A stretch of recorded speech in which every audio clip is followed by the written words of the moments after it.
Now, I talked about in the SummerSlam 1993 review that the period of time between 93 to 95 was a really rough patch and a really rough stretch for the WWF. There's no question it was. The majority of the top guys that they had relied upon for a large portion or most of a portion or some of a portion of the previous decade were all gone and out of the picture. Now it was time for the new generation, and the WWF had the steroid scandal. They had a lot of bad things going for them in this period of time. With that being said, though, they still managed occasionally to squeeze some good shows out. And WrestleMania 10 in 1994 was a perfect example of the company still being able to get it right, still being able to deliver a really good show sometimes when it was needed, when it was called for. And I think there was another show in 94 that, while not as good as WrestleMania 10, no, still was an example of the WWF at that time being able to put on a good kind of marquee show. And I'm referring to SummerSlam 1994. A good, solid show. Maybe not one of the truly best or most iconic SummerSlams of all time, but it's definitely not one of the worst, and it's definitely in that upper half. This was a good, solid show with a couple of matches that are definitely worth you going back and watching again. What I liked about this show was you had 7 matches. One of the matches got a ton of time. A couple other matches got an appropriate length of time. Couple of the matches I thought maybe could have gone a little bit longer. I thought the flow of this show was okay, so that wasn't a huge issue. But let's talk about the show itself. You had the opening tag match between IRS and Bam Bam against the Head Shrinkers. Kind of is what it is. Opening match doesn't even have a clean finish, and frankly, going back and watching, I'm like, I don't even know why the hell they put this on this card. I'm just saying. Then you got a WWF Women's Championship match between it was what Alundra Blaze and Bull Nakano. And this was actually a good, solid women's match. Back in 1994, they actually did have a women's division at the time, believe it or not. And you gave the women almost 10 minutes of match time here. And you had two good performers in Alundra Blaze and Bull Nakano, and they had a good, solid women's championship match. There's 2 matches though on this card that I think are really worth going back and watching, and they are at least every time that I go back and watch SummerSlam's over, and I get to SummerSlam '94.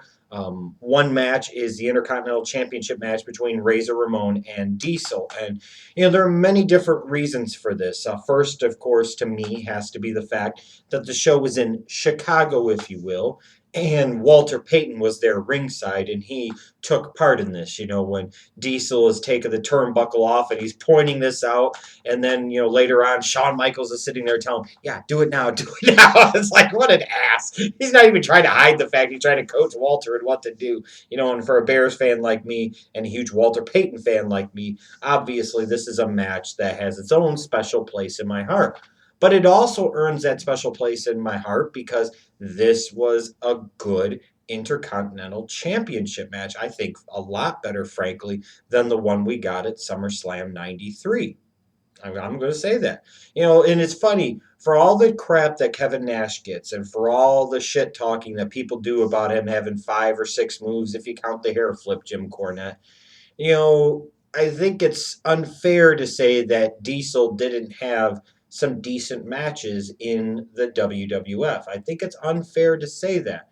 Now, you could sit there and say that's because sometimes of the dance partners he was involved with, but I look back at Diesel and I say, this match here, him and Razor, SummerSlam '94, good Intercontinental Championship match, good chemistry, good storytelling. It was well booked. I thought it was well executed. I think to his match at WrestleMania 11, excuse me, with Shawn Michaels. I think to WrestleMania 12 with him and Undertaker. There are examples of, and again, maybe you'll say it's just the dance partner, but I don't care how good the dance partner is.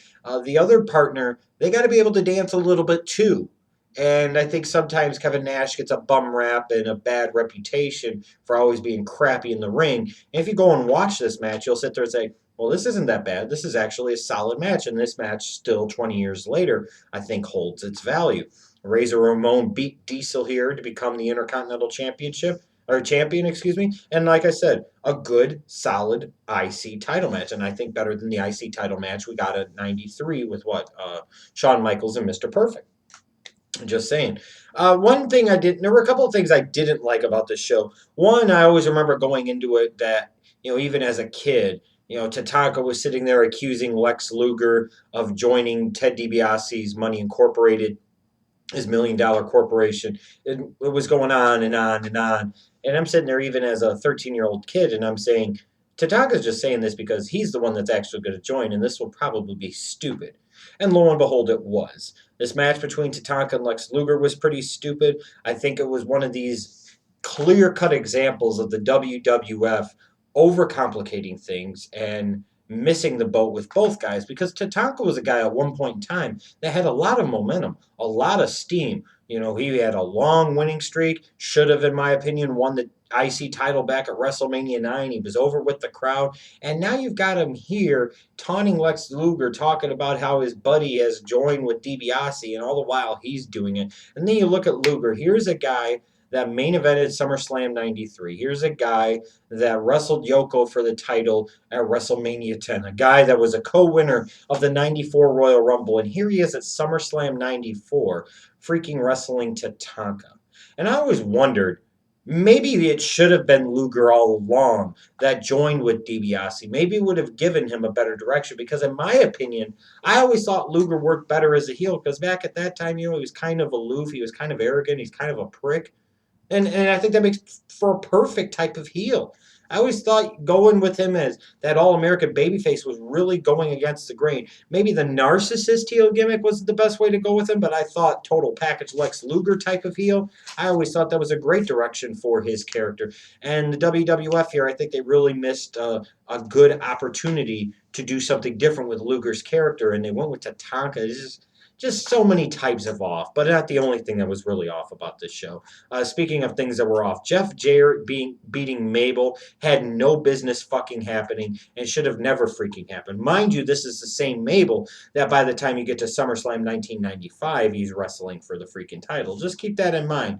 But here at SummerSlam 94, he's jobbing out to Jeff Jarrett. Thank God all of us got to see Jarrett get his comeuppance at Survivor Series of 94. But I'll talk about that in the Survivor Series review series, that mid-card piece of shit.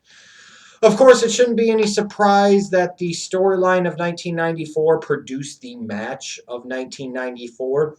And that was, of course, the Kane versus Abel story, basically, of Bret Hart versus Owen Hart. Now, when a lot of people talk about the best match of this rivalry, of this feud, they will point to the classic that they had that opened WrestleMania 10 when Owen beat Bret Hart because he was the better Hart. Um, don't tell Tony, people. He'll get pissed at me. But, I always have a soft spot in my heart for Bret versus Owen here at the cage for the title at SummerSlam 94. And I think in a lot of ways maybe that this was the better match in at least my opinion. In my opinion, I thought this was the better match. This was the best match these guys had. This told the better story. This got more time. There were just a lot of things going for this. There are two things that I wish would have been done differently with this match. Number one, it should have main evented SummerSlam 94. I get the concept for the two Undertakers. I get the time period for the two Undertakers. I get that. But it was stupid then, and it looks even more ridiculous now, especially when you got Bret versus freaking Owen. This is a sibling rivalry. People can relate to this stuff. People can buy into this stuff. And yeah, this wasn't the big fucking monster, and this wasn't the big childish hokey story like who's the real Undertaker and who's the imposter and skip and blah, blah, blah. But this match deserved to main event this show, and I always wonder if the WWF would have been better off with having Owen win this match here. That way you could have had one big like monster blow-off match, maybe at Survivor Series 94, where maybe Bret regains the title. And then maybe you could have done something at the Royal Rumble with Mr. Bob Backlund, beating Bret Hart for the title there. I always wonder, because I look at this and I feel like this was a missed opportunity for the WWF to put the strap on Owen, even if it was for a short period of time, and even if it was just to carry it to put it right back on Bret and use that belt as part of a plot device. We see that happen over the years where, during certain storylines, the belt becomes a storyline arc. It becomes a plot device. And sometimes when used properly, it makes all the sense in the world. And I think here, it would have made all the sense in the world. But with that being said, this was still a phenomenal match, one of the best SummerSlam matches of all time, one of the best SummerSlam world title matches of all time.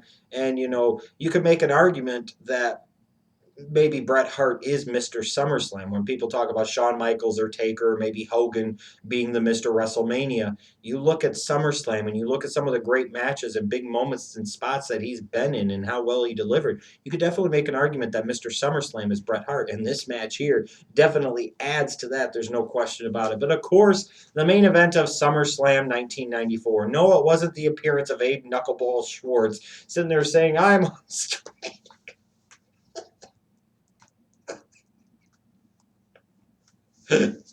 I laugh about it now, but 20 years ago, I can't tell you how pissed off I was at the baseball strike. I can't tell you how pissed off I am about it still to this day.